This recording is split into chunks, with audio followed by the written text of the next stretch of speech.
Thank you, Senator Sheldon. We will now move to question time, and I'll call Senator Duniam.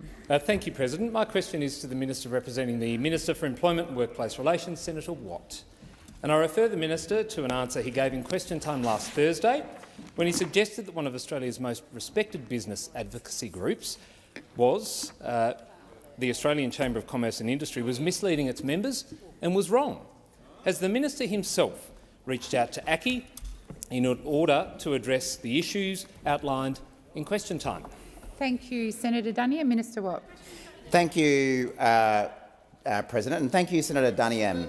Well, hasn't it been a bad weekend to be a Liberal? It's been a bad weekend to be a Liberal. We've had the Victorian election result, all those claims about 15 seconds. Thank you, Senator Duniam. Look, Madam President. Sorry, Senator Duniam. I can't hear you for the noise in the chamber. I can't hear Duniam. you, President. President, a point of order on relevance, and I appreciate Senator Watt's observing of weekend's events. I had a question about a question he answered last Thursday. Yes, I will direct the minister to the question.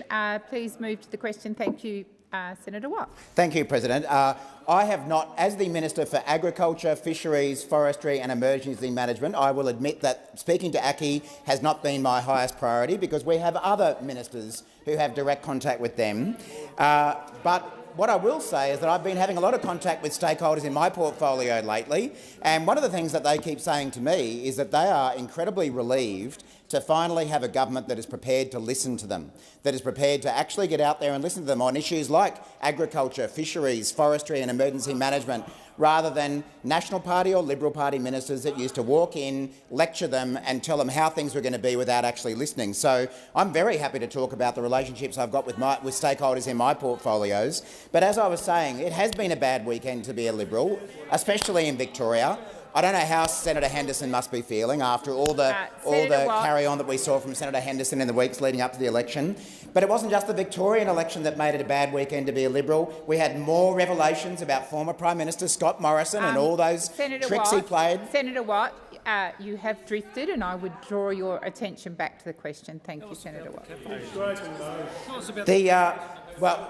Thank you, President. I respect your ruling. I thought I had addressed the question by talking about the fact that I'd been concentrating speaking to stakeholders in my portfolios rather than stakeholders in other portfolios. But what is probably going to be hardest for the Liberal Party to accept this week is that the decade of low wages that they presided over is finally at an end. Finally at an end, because we have reached agreement with Senator David Pocock as to our policies about industrial relations, and they are going to get wages moving again, something that we know certain employer groups don't want to support, and we certainly know the Liberal Party doesn't want to support. But those days are over. Wages are going to get moving again, and that's going to be good for business too. Expired.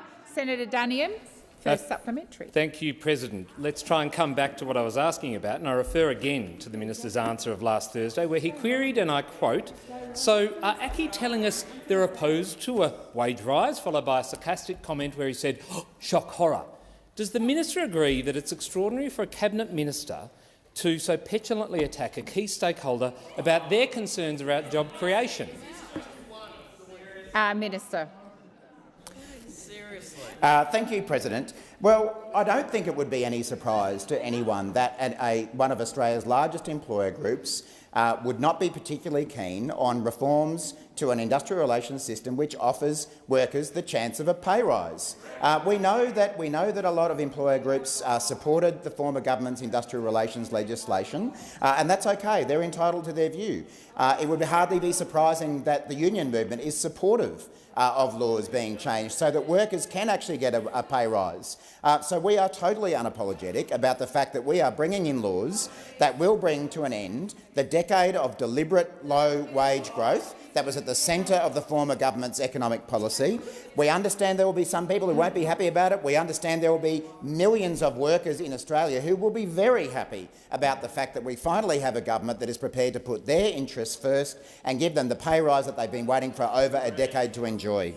Thank you, Minister. Senator Duniam, second supplementary. Thanks, President. Given the Minister's just confirmed that that's his intent and what he said, will the Minister now apologise to ACCI and to its members for his anti-employer and anti-job creator rant last week? Right. Minister. Thank you, President. Well, if there's one group of people who should be apologising when it comes to industrial relations, it's the Liberal Party of Australia. They should be apologising for the decade of low wage growth that they forced upon every single working Australian in this country. They should also apologise for the low productivity that was delivered to business as a result of their conflict-driven, anti-agreement policies that actually hurt the interests of workers and businesses. I predict this week is going to be the week where the full reality of the federal election defeat is going to finally hit home with the Liberal Party. They are finally waking up to the fact that their decade of low wages is coming to an end because they lost the election, and they lost it to a government that had a central platform of getting wages moving again. We are going to deliver on the mandate that we received from the Australian people to get wages moving again. I know it's going to be very, very hard for the Liberal Party, especially those from the state of Victoria after the weekend they had, but every worker is counting on us delivering this, and we're going to do it. Thank you, Minister Watt. Senator Sheldon. My question is to the Minister representing the Prime Minister, Senator Wong. The Albanese Labor government went to the federal election with a commitment to get wages moving after a decade of neglect by the Liberals and Nationals. How will the government's industrial relations policy agenda benefit Australian workers? Senator Wong. Thank you, President, and thank you to Senator Sheldon for the question, and thank you and many on this side for their continued commitment to ensuring Australian workers get a decent share.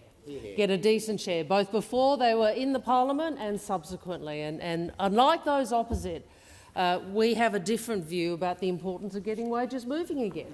Because the reality is, as Senator Sheldon outlined in his question, Australia had a government for 10 years for whom low wages were a deliberate design feature of the Australian economy. A deliberate design feature of the Australian economy. And they've never resolved from that. They didn't resolve from it in the federal election campaign, where they opposed a dollar wage increase. They don't resolve from it now. They continue to argue that ensuring that Australian workers get a decent share of the economic benefits that this nation produces is somehow a disaster for the Australian economy. Well, we on this side have a different view, and so too do so many working people across Australia. And with our IR policy and legislation, we are making a choice to end the era of deliberate wage stagnation, a choice to get wages moving again, obviously also a choice to work to close the gender pay gap, to take long overdue steps to put gender equity at the heart of our workplace laws, a choice to improve job security, and a choice to wind up those institutions established with nothing more than a political agenda to promote conflict. It is a bill that will help. It is a bill and a policy agenda that will help real people, workers across this country, or for too long who have paid the price of the Coalition's view that we weren't allowed to get wages moving again in this country. Senator Sheldon's first supplementary. Can the Minister outline how the government's industrial relations policy agenda will benefit Australian businesses? Minister. Those on the other side to try and distract attention from the fact that they actually don't want wages to increase, as demonstrated by the last 10 years, have focused a lot on small business and a lot on a scare campaign, which Senator Watt has very effectively shot down in this chamber. I would remind those opposite that rates of bargaining for small businesses have dropped by over 60% between 2010 and this year. That is under you. So, unlike you, we think it's a good thing to support small business participating in bargaining if they want to. Why? Because bargaining can help make a business more productive and flexible. That's why we have the Cooperative Workplaces bargaining stream, which is especially relevant to small business. It ensures that business can opt into relevant agreements negotiated by their industry association.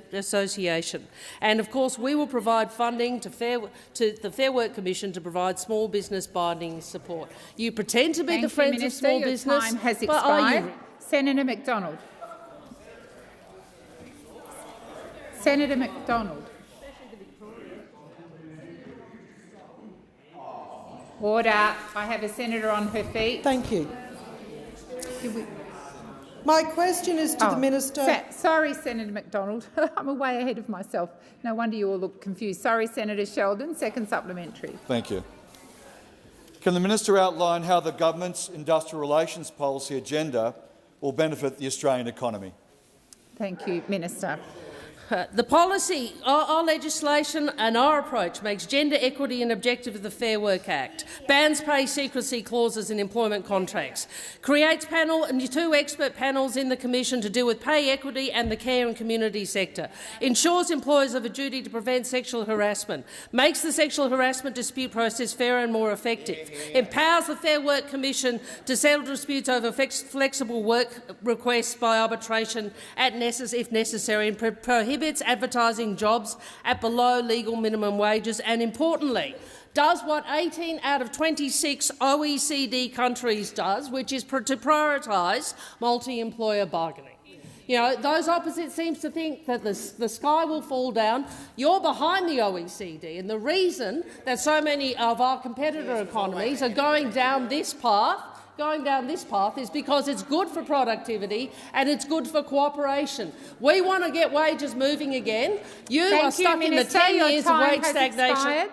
Thank you, Minister. Your time has expired. Senator McDonald. Thank you. My question is to the Minister representing the Treasurer, Senator Gallagher. Minister, I refer to the Prime Minister's comments on the 2nd of September 2022. When asked if there would be a new mining tax, he said, and I quote, "No, that's not on the agenda." Minister, can you guarantee Labor will not implement any new mining tax? Thank you, Senator McDonald. Minister. Thank you, President. Thank you, President, and I thank the senator for the question. And I don't recall specifically, or I don't know everything the Prime Minister said going back to the 2nd of September, but I know he has been consistent in his language in that regard. I have not heard, that is what he's been saying. That is certainly the position of the government. But we are, can I just say, we are a mature and responsible government that's dealing with a very, very significant increases in prices for energy and an energy system that is creaking and collapsing under the weight of a decade of inaction from those opposite. 22 failed energy policies, never landed one of them. The power was going to go out. The power was going to go out pretty much the day we took office. Since then, we've had supply shortages, we've got cost escalation, we had the member for Hume who hid an increase in prices. So we are dealing and trying to clean up the complete and total shambles that we inherited. Senator. I answered the Minister, question. Senator McDonald. Thank you. It is to relevance. I specifically asked, can she guarantee there will be no mining tax? The Minister is being relevant to your question. Thank you, Senator McDonald. Minister. Thank you, Madam President. And I did answer the question up front. The government has no plans for a mining tax. The Prime Minister has been very clear on that. The Treasurer has been clear on that. But I am further to my question, further to the information, for the information of those opposite. The government is in this area, in the area of energy, which I think has been linked to questions around tax increases. We are cleaning up a complete and total mess that you left us. That's the reality. Everyone knows it. Everyone knows it. That's the work that we are doing, and we will continue to do whilst we hold the office of while we were in government. Your time has expired. Senator McDonald, first supplementary. Minister, I refer to revelations on the 11th of November 2022 that your cabinet was considering implementing a mining tax. Does this mean the Prime Minister is considering breaking this promise? Thank you, Senator McDonald. Minister. Thank you. Well, I don't know where that comment has come from, and I don't speak about matters that are being discussed in Cabinet, but I refer you to my previous answer that I just gave you around the Prime Minister and his commitments. And we are not a government that breaks promises. So as hard... Order. Minister, resume your seat. We deliver. Minister, order. Order. Order. Order. I'm waiting for quiet so I can call the minister back to answer her question. Minister. Thank you. We deliver on our commitments. We deliver on our promises. It's why we've delivered an increase in the minimum wage. It's why we've held the Jobs and Skills Summit. It's why we're cleaning up the aged care mess. It's why we passed the climate change bill. It's why we're debating the National Anti-Corruption Commission legislation later this week. It's why we passed laws for cheaper childcare. It's why the budget had making medicines cheaper. It's why we passed paid domestic and family violence leave, because we are a government that delivers on our commitments, every single one of them. Thank you, Minister. Your time has expired. Senator McDonald, second supplementary. Well, Minister, it looks like Labor looks like it's broken its promise on ruling out a mining tax. Labor has broken its promise on a $275 cut in electricity prices. Labor has broken its promise on multi-employer bargaining. How many more promises will you break? Thank you, Senator McDonald. Minister. Thank you. We're a government that keeps all of our commitments, and as I'll continue to go through them, You are wrong. You are wrong in the assertion in your question. It's simply wrong. We have abolished the cashless debit card. We've started the work on an Indigenous voice to Parliament. We've got the plan for an end of violence against women. We're investing in the NBN. We've got the Women's Economic Equality Task Force.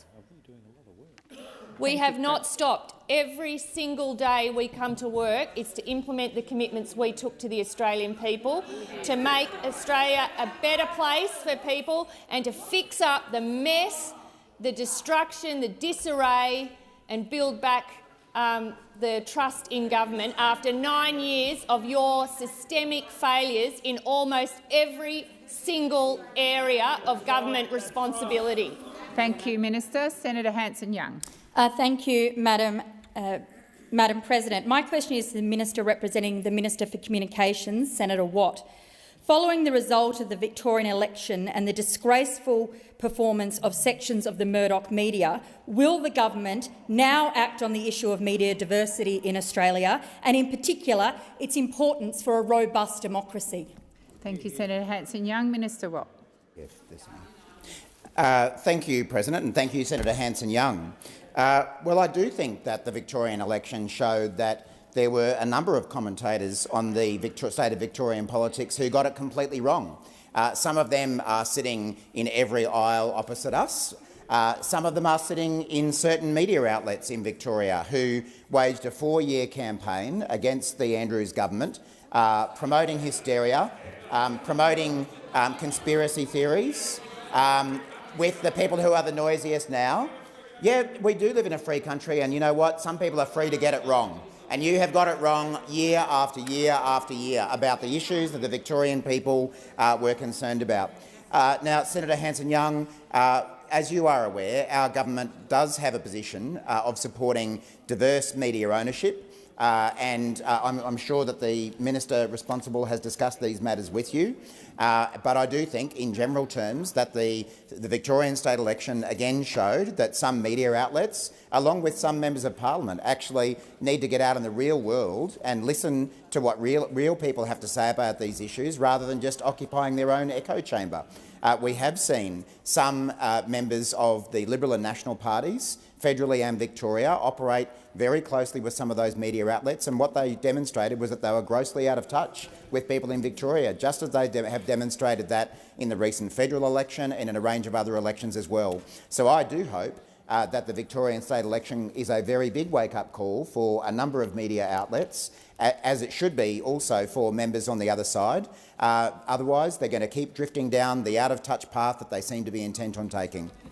Senator Hanson-Young, first supplementary. Thank you. Does the minister agree that sections of the Murdoch media were in fact in breach of their own Australian Press Council rules, which state that the media should, quote, ensure that factual material in news reports and elsewhere is accurate and not misleading and is distinguishable from other sources such as opinion? Thank you, Senator Hanson-Young. Minister. Thanks, President, and thanks, Senator Hanson-Young.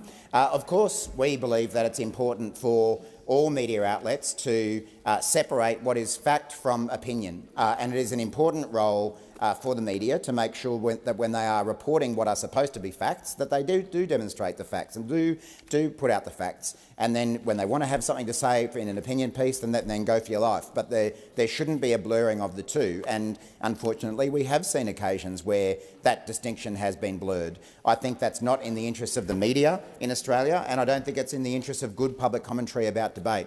Now, it's not really for me, as a representing minister, to judge whether particular outlets may have breached media codes, but I would say very strongly to all media outlets, no matter who they are, that the public expects that media codes will be followed, that factual information will be presented in a non-opinion form, leaving opinion pieces for their rightful place in our democracy, but not blurring it with fact. Your time has expired. Senator Hanson-Young, second supplementary. Given the Press Council clearly cannot enforce its own standards, Australian media is more concentrated than any other comparable market, and the overt political role that some sections of the Murdoch media play, will the government hold an inquiry with the powers of a Royal Commission into media diversity, including the Murdoch press, as recommended by some of your own senators, a former Prime Minister Kevin Rudd and some of your own Labor branches?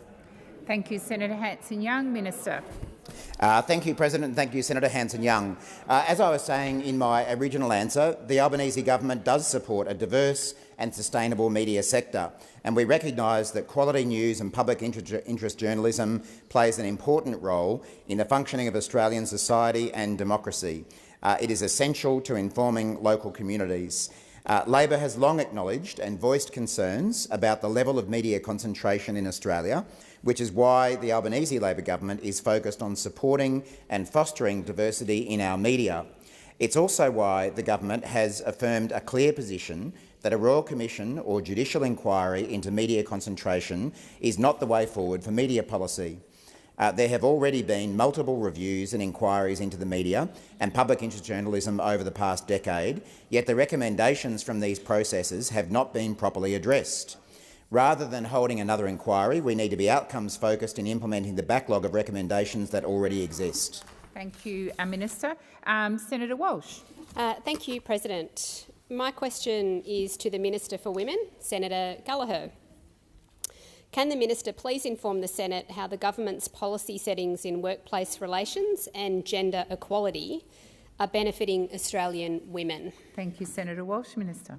Thank you, President. I thank Senator Walsh for her question and for her years of representing low-paid workers, in particular women, through her service through the Labor movement, through the union movement.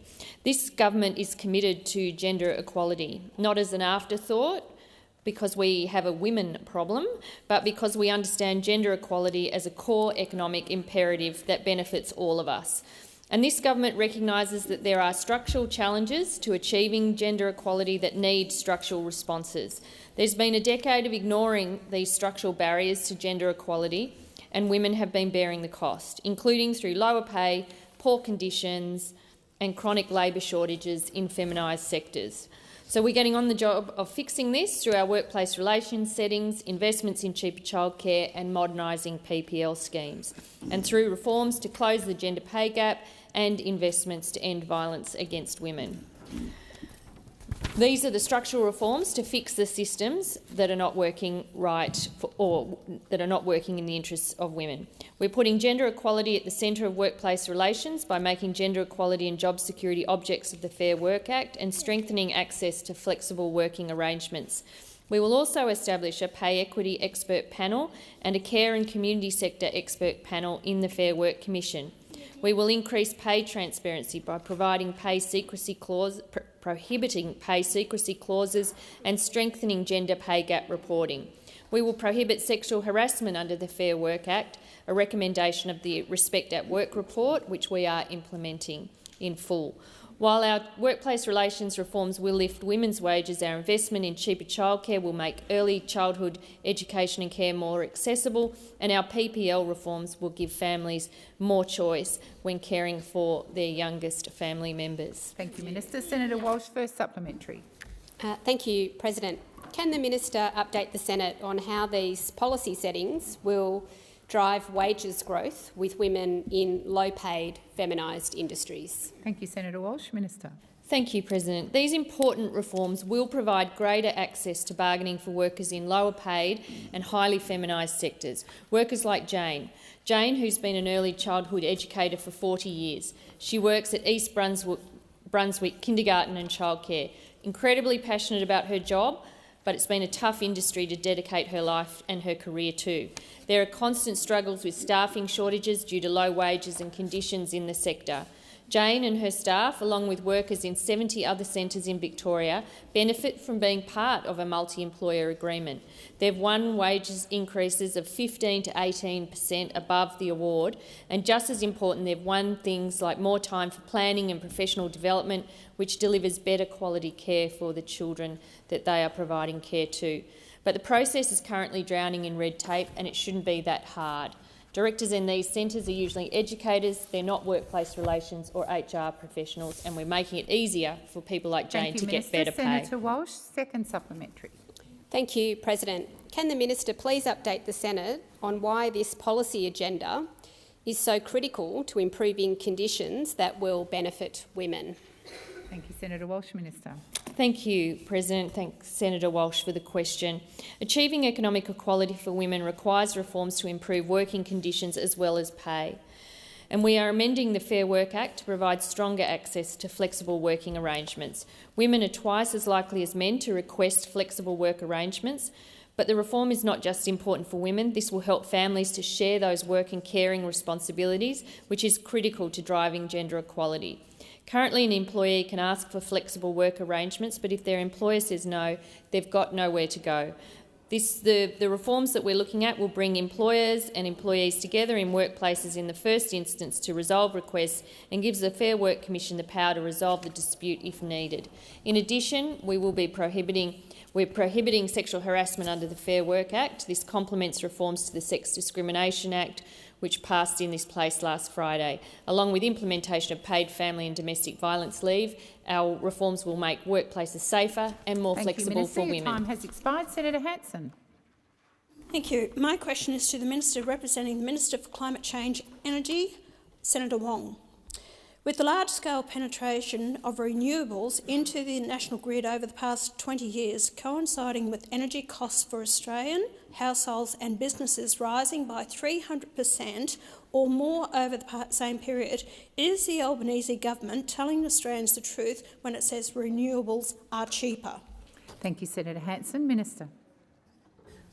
Thank you, President. Thank you to Senator Hanson for the question. And yes, we are. And it's not simply our assessment, it's the assessment of those involved in the energy markets, and those assessments are public. And it is the case that the lack of policy certainty over the last decade has meant that we have seen an increase in energy prices, combined with the international circumstances we see, which are well known to everyone in this chamber, including the war on Ukraine and the way in which energy supplies are being utilised as part of that, essentially part of that conflict. Well, Senator Hanson, with respect, it's not simply me saying this. This is what global markets are saying. This is what developed economies around the world are saying.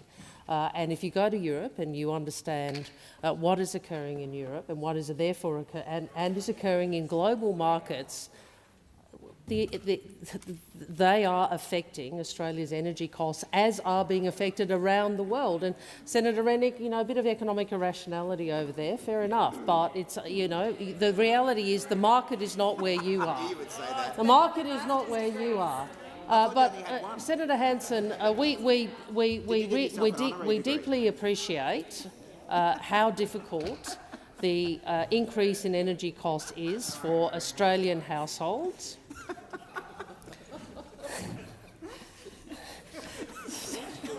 Sorry, I don't know how to respond to the interjection from Senator Rennick. Anyway, we understand how difficult it is. The government is very seized of this.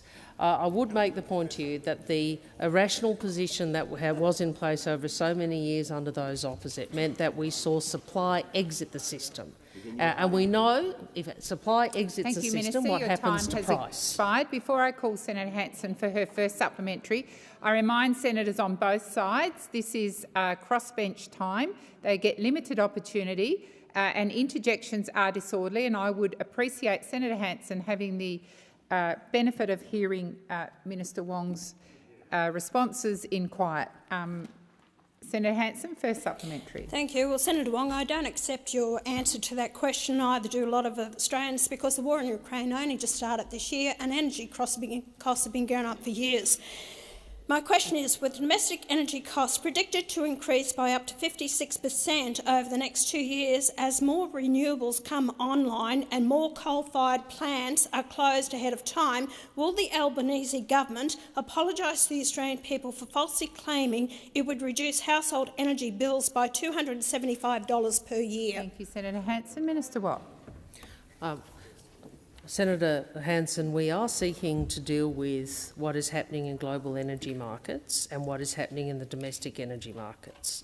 And we inherited, as you will recall, a price increase, the policy response to which was simply the former minister, Mr Taylor, hiding a price increase prior to the next election. We inherited a system which saw 4 gigawatts of dispatchable capacity leave the system with only 1 gigawatt coming in. In relation to the point about renewables, the CSIRO, in their report in July 2022, forecast that by 2030, electricity produced by solar PV would be 2/3 cheaper than black coal and over 80% cheaper than nuclear. Wind generation would be 50% cheaper than black coal and 80% cheaper than nuclear. The reason the market has not invested in more coal-fired power is because the market is looking at the same predictions that I have just outlined to you. Thank you, Minister. Your time has expired. Senator Hanson, second supplementary. Maybe they're not looking into it because of the government shutting down coal in Australia. Considering that no human being in history has ever led a carbon-neutral existence, will the minister please explain to the Senate and the Australian people how the Albanese government's policies to bring in more than 250,000 immigrants every year are consistent with its policy to reduce greenhouse gas emissions by 43% by 2030. Thank you, Senator Hanson. Minister. Well, Senator Hanson, we do think that responsible levels of migration are consistent with economic growth, and we also believe that renewables are demonstrably a cheaper energy source than those which I have outlined, so coal and nuclear, which explains market behaviour over this last decade. It is the case we will have to transform our economy and we will have to ensure that we both reduce what we put into the atmosphere and offset that which we cannot reduce. And in that regard, Senator Hanson, the position the Albanese government is putting is where the mainstream economies of the world are. It is where the majority of the global economies are. Thank you, Minister. Your time has expired. Senator Ruston. Thank you, President. My question is to the Minister representing the Minister of Health, Senator Gallagher. The distribution priority area classification system has been crucial in supporting the movement of general practitioners to rural, regional, remote areas to address workforce shortages. However, the Albanese government's decision to expand the DPA means that outer metropolitan areas now have the same priority status as rural and remote parts of the country, where critical GP shortages are being felt the hardest. The Rural Doctors Association of Australia has stated that this policy change, and I quote, will cost the lives of rural and remote patients who already suffer poorer health outcomes. Can the minister please explain what advice formed the basis of your government's decision to expand the DPA classifications and whether you consulted with the RDAA, whose members are the ones most impacted by this decision? Thank you, Senator Ruston. Minister. Thank you, President, and I thank Senator Ruston for the question. I will come back to the chamber on the specifics of the minister's engagement and consultations, but I can say that I know Minister Butler consults very widely and is working very closely with general practice and general practice groups, groups representing particular arms of general practice or healthcare broadly, as he's working through the reforms that we want to implement. On the program around the designated status or distribution priority areas, we have expanded that because there are shortages in a whole range of areas. That's the reality. Like, primary care is under enormous stress, and there are workforce shortages in outer metropolitan areas, and in rural and regional areas for sure, which is why there was a response to rural and regional health through the budget in October, which had a specific measure, a rural general practice package, to make sure that there are innovative models of care being trialled across rural general practice, more training placements under the John Flynn program, and looking at extra incentives for doctors and nurses to go into and work in rural and regional areas. So we're looking at this across the board. Yes, there are enormous pressures in rural and regional areas. There are enormous pressures in primary care. You just talk to any GP at the moment and they will tell you how hard it is in terms of workforce, in terms of how they run their businesses, in terms of pressure that we are trying to respond through the Strengthening Medicare Fund, and some of the other responses through the urgent care clinics as well are all designed to assist general practice. Your time has expired. Senator Ruston, first supplementary. The Warrumbungle Shire Council has previously stated that your government minister's decision to expand the DPA classifications will likely mean people in rural and remote communities will have to travel hundreds of kilometres to receive medical attention. When asked in budget estimates if the government had consulted first with rural, regional and remote communities before making this decision on DPA's classification, Senator McCarthy said no. Minister, can you confirm that the Albanese government did not consult with these communities before making these decisions?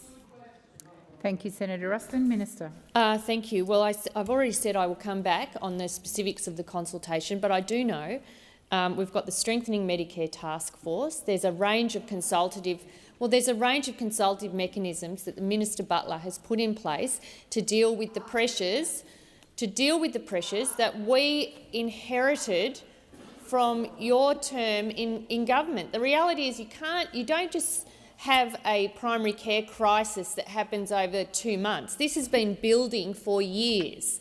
The workforce shortages have been building for years. We had an inquiry that Senator Green chaired, I think you chaired it, didn't you, Senator Green, into this specific matter, which made recommendations in order to deal with some of the pressures that experienced under your watch. So there is more to do. There is more to do, but we also have to deal with workforce shortages in other areas of the country as well. Your time has expired. Senator Ruston, second supplementary. When asked in question time in the House about the number of rural towns who've lost a GP because of the decision of your government to change the DPA classifications, Minister Butler refused to answer the question. Does Minister Butler know the number of rural towns who have been negatively impacted by this decision? And if not, why not? Thank you, Senator Ruston. Minister. The decision is about creating additional workforce. That is behind the decision, right? So that these other areas that are having trouble attracting GPs are able to work through that program. So, yes, we accept that there are significant workforce shortages in rural and regional areas. And it's not just GPs, it's in a whole range of health workers. But we also have them in other areas of the country, and we need to respond to that as well. And part of the reason why we are putting in the urgent care clinics, the grants, the $220 million grants programs for GPs so that they're able to put in place supports in their practices to help meet some of the pressures they're seeing, plus some of the other incentive programs, is all designed to come at this from a number of different ways. There is no silver bullet. Your time has expired. Senator Waters. Thanks very much, President. My question is to the Minister representing the Prime Minister and also the Climate and Environment Ministry, Senator Wong. Today, a report from the Climate Council and Emergency Leaders for Climate Action has reported that the Queensland floods earlier this year cost nearly $8 billion. And extreme weather events over the past year have cost Australian households an average of $1,532. The report says we need deep cuts to emissions this decade to avoid climate catastrophe, something that cannot happen if more coal and gas projects are approved. Rather than propping up coal and gas projects with fossil fuel subsidies, this government should be addressing the cost of living and preparing communities for future disasters. When will the government cancel the $47.2 billion in public money it's giving in subsidies to the fossil fuel sector? Thank you, Senator Waters. Minister Wong. Thank you, President. Thank you to Senator Waters for a very lengthy question. Well, it was a lengthy question. That's all right. She's entitled to a full minute, and I'll. They're very touchy, aren't they? They're very touchy. Had a bad Saturday night. Look, Senator, this is a variation on a question that you've asked and your colleagues have asked on a number of occasions. And what I would say to you is, one, we agree with the need to make reductions in the emissions Australia produces. That is a position that I have been arguing and the Labor Party has been arguing for many years. We sought to implement that in government. We fought for that in opposition over 9 years. And I am pleased, as I'm sure many people across Australia are, that we not only have a government who wants to act on climate, but have a parliament that wishes to act on climate. So I think all of those points really go back to some of the points you raise. I think the question is, what is your diagnosis or your assertion about the test to deal with that? We believe the test is as set by the UNFCCC and as agreed amongst the international community, which is economies over time will make reductions in their emissions, what will reduce the emissions they produce. That is why we have an election commitment to a 43% reduction by 2030, which will see the overwhelming majority of energy in the energy sector coming from renewable sources. Now, I appreciate the Greens have a different view. I trust they also have a fiscal position that they're prepared to take, which reflects that. In terms of the revenue to the Australian economy by those sectors. But unlike you, we're not going to target workers and one industry. We are going to reduce over time. Your time has expired. Senator Waters, first supplementary. Thanks, President. Last week, in a case taken by Youth Verdict, the Land Court of Queensland recommended rejection of Clive Palmer's Waratah Coal Wandoan mine. The Land Court found that the mine's contribution to climate change and cultural harm outweighed any economic benefit. Will the Environment Minister apply the same reasoning when assessing the 114 coal and gas projects currently before her and reject those damaging projects? Thank you, Senator Waters. Minister. Thank you. That's actually a question not in the climate portfolio, as you'd know, but in the environment portfolio, but I'm happy to respond to it. Thank you, Senator Payne. I'm aware of that. I'm aware of that. We also don't understanding orders switch portfolios mid-question, but that's fine. I'm happy to take the question. And the response is, as I previously said, Senator Waters, obviously those matters that are before Ms Plibersek or whomever holds that portfolio at any time over the past years, those are matters that the Minister would exercise in accordance with the statutory discretion. as you know, our view is that any project has to stack up environmentally and clearly economically, and I think the reality is over time the global markets will reduce the amount of the consumption from fossil fuels. I think that is demonstrated by a net zero. Senator Waters, second supplementary. Thank you, President. Given the environmentally, culturally and economically devastating impacts of climate change, particularly for future generations, when will the government commit to introducing a climate trigger into the EPBC Act to require the climate impacts of all large projects to be considered and to allow the outright rejection of big coal, oil and gas projects on climate grounds? Thank you, Senator Waters. Minister.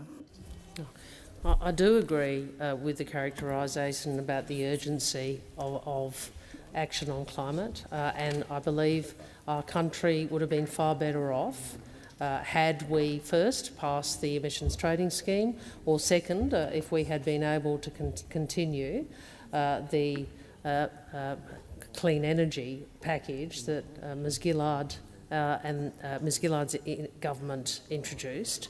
Regrettably, that was not the case, and I think we would have been in a more competitive position than we are now in a global economy which is increasingly prioritising clean energy. But the question again goes to a policy lever that I understand that that those at that end of the chamber have been advocating for. Some have been advocating for in the community. We went to the election with a very clear commitment about how we would reduce Australia's emissions and how we would seek to shift our economy from an emissions-intensive. Senator Ciccone. Thank you very much, President. My question is to the Minister representing the Minister for Infrastructure, Transport, Regional Development and Local Government, Senator Watt. Minister, how will the Albanese Labor government continue working with the re-elected Andrews Labor government to deliver important infrastructure projects in my home state of Victoria? Minister Watt. Thank you, President. Thank you, President. Senator Ciccone. What about the hotel workers? Senator Ciccone, order. Thank you, President. And it seems that even after the election, the trigger words are still there. The Andrews Labor government. Trigger word. Oh, sorry, I didn't mean to say Andrews Labor government. I thank the senator for the question. I know that he's a proud Victorian, and I would hazard a guess that he personally voted for the Andrews Labor government on the weekend. Trigger warning. There's lots of references to the Andrews Labor government in this answer. I should really give you a trigger warning. On Saturday, the Victorian community came together and emphatically endorsed the Andrews Labor government and their agenda for Victoria's future. I would like to congratulate Premier Daniel Andrews on his success and the significant achievement of a third time in government. Despite what you may have heard in this place last week, it's clear that the Victorian community has strongly endorsed the work that Premier Daniel Andrews and his team have done to date, as well as the work to be done over the coming years. And this was despite an increasingly desperate and personal scare campaign run by the Liberals and Nationals both in Victoria and in the federal government. Minister Watt, resume your seat. Order. Order. Order. Order. I have a senator on her feet. Order. Order. Senator Ruston. Point of order on relevance. I was just wondering whether you might draw the minister's attention to the question. Thank you. I will remind Senator Watt. He has been broadly relevant, but I'll remind him the question was about infrastructure. Thank you, Minister Watt. Thank you, President. It's always good to talk about the Andrews Labor government. And of course, the Albanese Labor government will continue to work with the Andrews Labor government on infrastructure projects throughout the state of Victoria. Through the 2022-23 October budget, we've gone line by line through the previous government's mess of an infrastructure portfolio and cleaned it up while making sure we continue to invest in important projects for Victoria's future. We've put an end to the fake financing and ideological obsession with the East-West link, and we're working with the Andrews Labor government to invest in the Barwon Heads Road Upgrade Stage 2, the Ison Road Overpass, the Melbourne Airport Rail Link, the Gippsland Rail Line Upgrade, the Cameron's Land Interchange at Beveridge, and of course the $2.2 billion to the suburban rail loop that will be delivered by an Albanese Labor government and the Andrews Labor government. Thank you, Senator Watt. Your time has expired. Senator Giccone, first supplementary. Thank you, President, and I thank the minister for that answer. Minister, how will the federal Labor government work with the Victorian Labor government to deliver important infrastructure projects such as the suburban rail loop? Thank you, Senator Giccone. Minister Watt. President, I'm very pleased you asked about the suburban rail loop, which was, of course, a core commitment of the Andrews Labor government, because the suburban rail loop is a once-in-a-generation infrastructure project that will transform how Victorians move around the state. And while some still don't want to accept the reality of defeat after defeat, the Australian government will work with the newly elected Andrews Labor government to honour our election commitment to provide $2.2 billion. Minister Watt, please resume your seat. Senator Henderson, it is not okay to run a commentary alongside the minister's answer. I would ask you to listen quietly. Minister, please continue. Thank you, President. As I say, we will now honour our election commitment to provide $2.2 billion towards the suburban rail loop east, which has been yet again endorsed by Victorians on the weekend. But it's not just urban Victorians who will benefit from this project. Regional Victorians from Gippsland and the Latrobe Valley will benefit hugely from this project, gaining fast access to Monash University, Monash Health, including the Children's Hospital, all without having to go into central Melbourne, saving an hour of travel. This is an important project, and yet again Victorians have endorsed it. Thank you, Minister. Senator Giccone, second supplementary. Thank you again, President. Again, I thank the minister. Minister, has the Victorian community expressed a view in relation to the delivery of the suburban rail loop by the state and federal government? Minister Watt. Thank you, President. And in fact, Senator Giccone, it's clear from the results of Saturday night that the people of Victoria have yet again made their view clear on the suburban rail loop. Not once, but twice this year alone. Communities in Melbourne's east have voted emphatically in favour of this project. Whether it's Bayswater, Glen Waverley or Box Hill on Saturday night, or Chisholm and Hotham back in May, local communities have made it clear that they want the delivery of the suburban rail loop. Now, you really would think that the Victorian Liberals would have seen the warning signs after the 2018 election when Victorians backed in the suburban rail loop. But no, it's like a rail line with a big danger ahead sign, and Senator Henderson and her friends just charged on. It happened again in the federal election when a government that took the suburban rail loop to the people was backed in. But again, Senator Henderson, Senator Van, Senator McKenzie couldn't hear the warning signs. And now they've driven the coalition train off the track, a massive derailment. Stop digging. We've got tunnelling machines to dig the holes for the rail line. We don't need you digging, but you will keep doing so. Your time has expired. Senator Chandler. Thank you, President. Order. Order. You have a senator on her feet. Senator Chandler. Thank you, President. My question is to the Minister representing the Prime Minister, Senator Wong. Over the last 3 months, the Iranian regime has been accused of killing more than 300 civilians standing up for human rights, particularly Iranian women and girls. The Iranian-Australian community has been calling for weeks for the Australian government to hold the Iranian regime to account. Has the government now applied any targeted sanctions, such as those imposed by like-minded nations? And if not, why not? Thank you, Senator Chandler. Minister. Thank you, President. Thank you to Senator Chandler for her question. And she and I had a discussion about this in estimates, and I would refer her in terms of the action we have been taking to the answer I gave in the Senate last week. About this issue. We have taken action against Iran. We've consistently called out the regime publicly for its egregious actions, and I think everybody in this place, as much as you might like to play a bit of politics with this, Senator Van, everyone in this place would stand united in our condemnation of the brutal repression of civil and political rights in Iran following the tragic death of Mahsa Amini. So I would make this point. In relation to sanctions, the senator does know that I, nor any foreign minister before me, including Senator Payne, notwithstanding her interjection, have ever speculated publicly on sanctions. Previously, no foreign minister would publicly speculate on sanctions for very good reasons.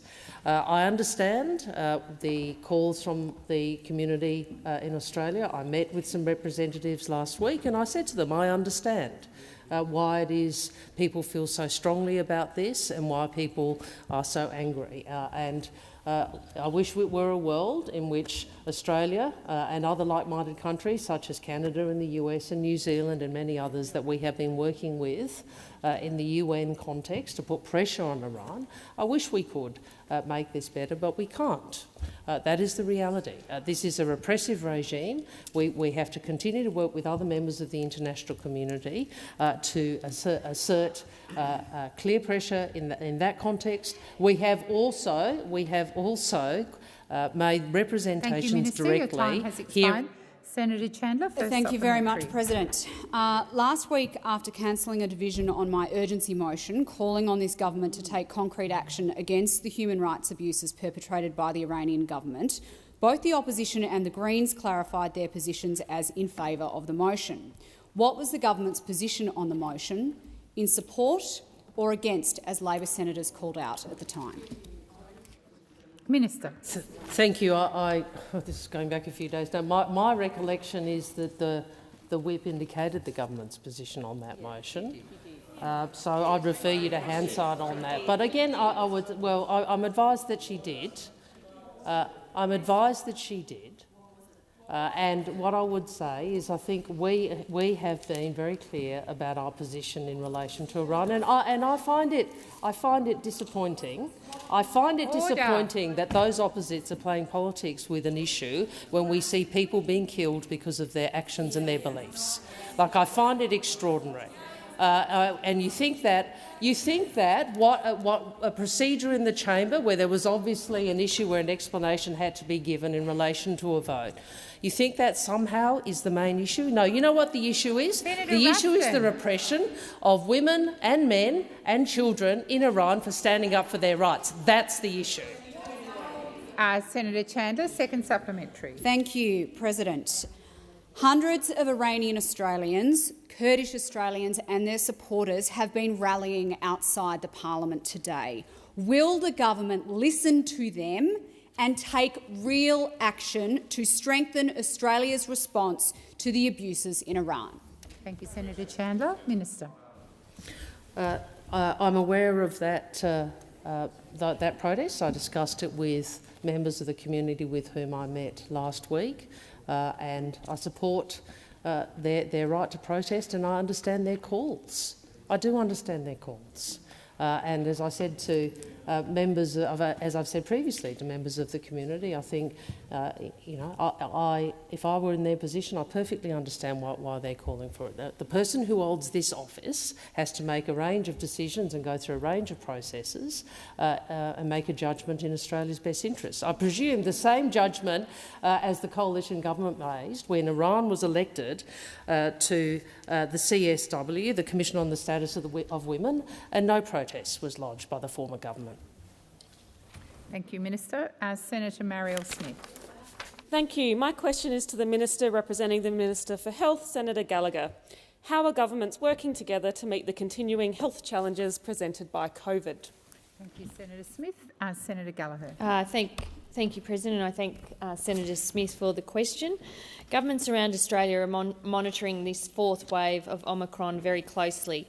Data released last Friday over the last 7 days suggests that the current wave is likely to peak towards the end of November and into early December.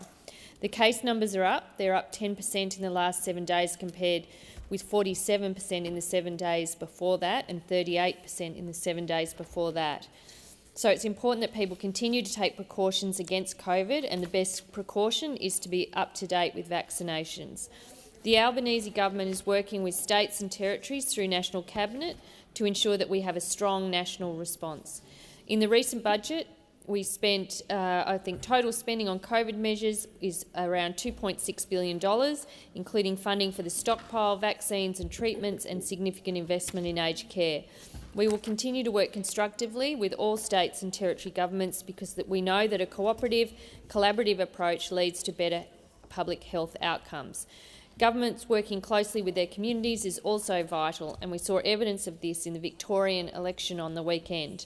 No one has done it tougher during this pandemic than the people in Victoria, and the strong, focused leadership of Premier Daniel Andrews through the pandemic has been endorsed with this extraordinary victory.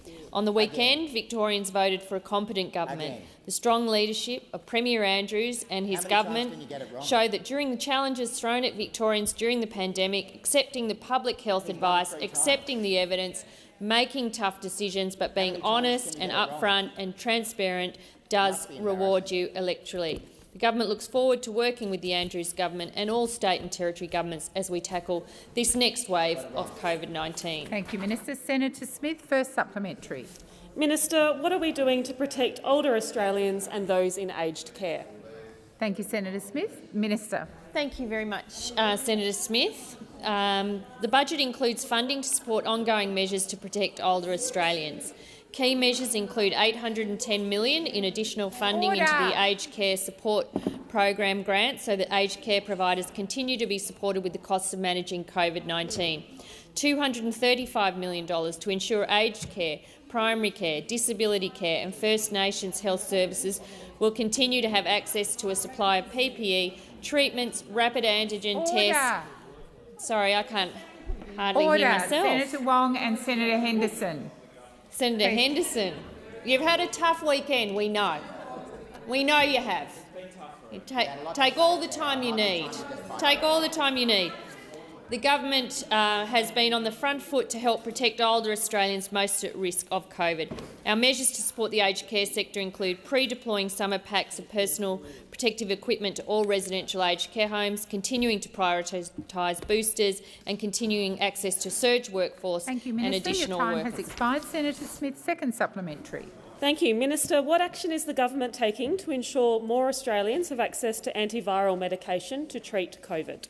Thank you, Senator Smith. Minister. Thank you, President. Thank Senator Smith for the question. In July this year, the Minister for Health and Aged Care announced the widening of eligibility for antiviral drugs to treat COVID. All Australians aged over 70 who test positive for COVID are now able to access antivirals on the PBS. Access has also been expanded to people over the age of 50 with 2 or more risk factors for severe disease, Aboriginal or Torres Strait Islander people aged over 30 with 2 or more risk factors for severe disease.